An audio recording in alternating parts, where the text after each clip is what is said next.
ছায়া দেখা যায় দেখো। অবশেষে আমাদের সাফারি পার্ক ঘোরা শেষ। এই যে আয়াস এখন বিদায় নিচ্ছে। আল্লাহ হাফেজ বলো। মোটামুটি ভাবে গরমের দিনে ঘোরাটা খুব কষ্ট, বাচ্চা নিয়ে শীতের দিন আসাই ভালো। ঘোরার মতো সর্বোচ্চ 2 ঘন্টা। এখানে মেন আকর্ষণই তো কোর সাফারি পার্ক প্রথমে, এরপরে প্রজাপতি গার্ডেন, ডলফিন, অ্যাকোরিয়াম এগুলোই আছে। আর সব জায়গায় তো টিকিট কাটতে হয় ভিতরে ঢুকে।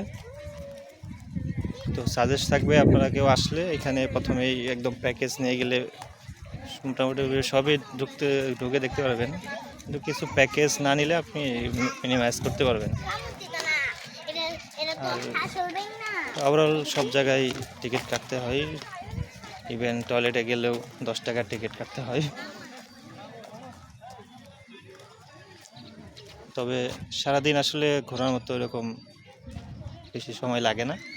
তো ওভারঅল মোটামুটি আর কি এভারেজের, এত বেশি ভালো যে খুব বেশি না। মেন আকর্ষণ শুধু এই কোর সাফারি পার্কটাই, গাড়িতে করে নিয়ে যাওয়া।